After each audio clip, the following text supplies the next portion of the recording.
मारकाट मारकाट और मारकाट भाई साहब, पता नहीं क्या हो गया है फिल्म इंडस्ट्री को। भाई साहब, डायरेक्टर हो चाहे उनका डायरेक्शन हो, एक्टर हो चाहे उनकी एक्टिंग हो, सबको भाई साहब ब्रुटैलिटी पसंद आ रही है। हर जगह देखो खून खराबा खून खराबा खून खराबा। अब भैया कल ही की बात है, बच्चों पे देखो इसका क्या इम्पैक्ट पड़ा। कल भाई साहब संडे था। संडे को यहाँ बगल में खेल रहा था मैच। अब बच्चे खेल रहे थे तो मैंने सोचा इनके साथ मैं क्या खेलूं भैया, बन जाता हूँ एम्पायर, थोड़ा टाइम पास हो जाएगा। मैं भैया एम्पायर बन गया। अब एम्पायर बना भैया, धोखे से एक गलत डिसीजन हो गया। एक को मैंने गलत आउट दे दिया। वो भाई साहब घर जाके हंसिया लेके आ गया। अब बताओ भैया बच्चों पे क्या इम्पैक्ट पड़ रहा है इस मूवियों का। हंसिया लेके मेरे पीछे आया भाई साहब, मुझे बड़ी मुश्किल से अपना पिछवाड़ा बचाना पड़ा।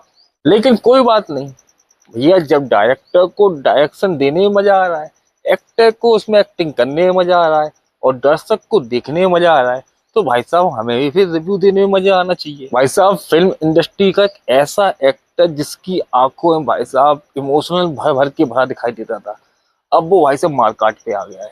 बात हो रही है भैया नानी की। नानी जो कि लेके आ रहे हैं हिट 3, या उसको कहें हिट द केस 3। भैया हिट फर्स्ट भी आई थी। इसका स्टोरी लाइन अप और एक्शन इतना शानदार था कि देख के मजा आ गया। उसी का डब भाई साहब बॉलीवुड में हुआ, जिसको राजकुमार राव ने उसमें अभिनय किया। वो भी देखने में अच्छी लगी। उसके बाद हिट 2 आई। जब भैया हिट 2 आई थी तो मैंने एक भविष्यवाणी तो कर दी थी। मैंने उस टाइम कह दिया था कि हिट 3 में आपको नानी दिखाई देंगे। क्योंकि भाई साहब उसके जो लास्ट में जब नानी आए, हिट 2 में जब लास्ट में जब दोनों की शादी हो गई, तब नानी की एंट्री हुई, तब अंदाजा लग गया था कि भाई साहब हिट 3 में नानी आने वाले हैं। तो भैया हिट 3 की बात करें तो ब्रूटैलिटी तो उसमें भर भर के है ही, मारकाट इसमें तो भर भर के है ही। इसमें दिखाया गया कि ये कोई साइको किलर है जो लोगों को मार रहा है, लेकिन पुलिस की पकड़ में नहीं आ रहा है। तो भाई साहब यहाँ पर अर्जुन सरकार का किरदार निभा रहे हैं नानी, जिसको भाई साहब उनके डीजीपी साहब कहते हैं इनको बुला लीजिएगा, इस केस को निपटारा कर लीजिएगा। वो आ जाएगा, केस का निपटारा हो जाएगा। लेकिन उनको डर लगा रहता है उनकी ब्रुटैलिटी से कि वो किस तरह की मारकाट करेंगे। ब्रुटैलिटी का स्तर इतना ऊंचा कर दिया गया है इस मूवी में कि आप इसके शुरुआती सीन में देख लेंगे टीजर के, कि आपको यहाँ से सिर कटा हुआ दिखाई देगा। भाई साहब एंड का सीन देख लीजिए, जब बीच से फाड़ देते हैं, ऐसे फंसाया ऐसे फाड़ा।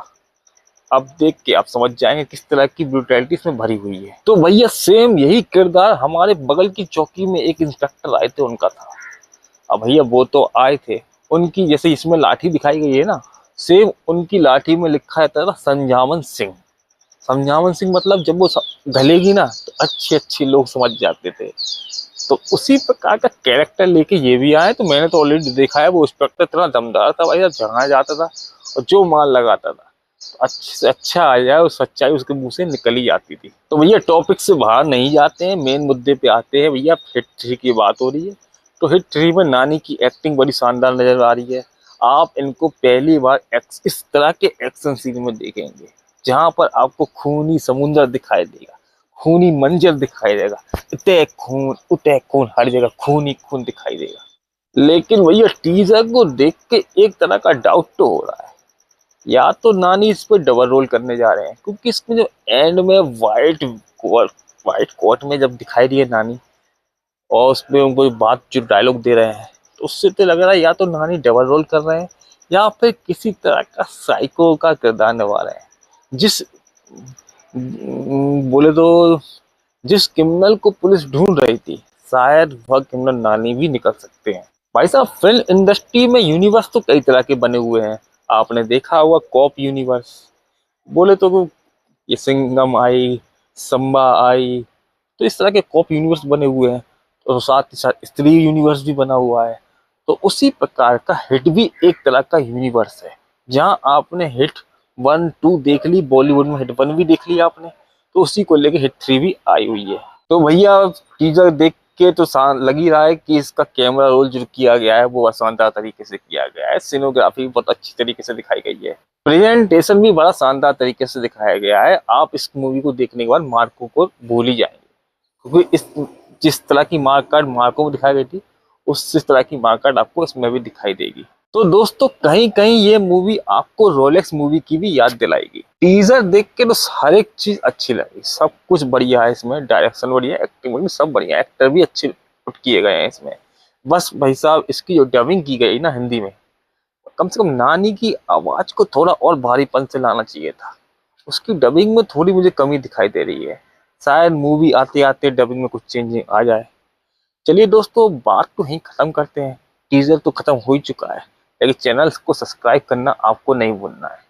बड़ी मुश्किल से वीडियो बनाई जाती है, बड़ी ही मुश्किल से अपना पिछवाड़ा बचा के मैं आया भी था अभी।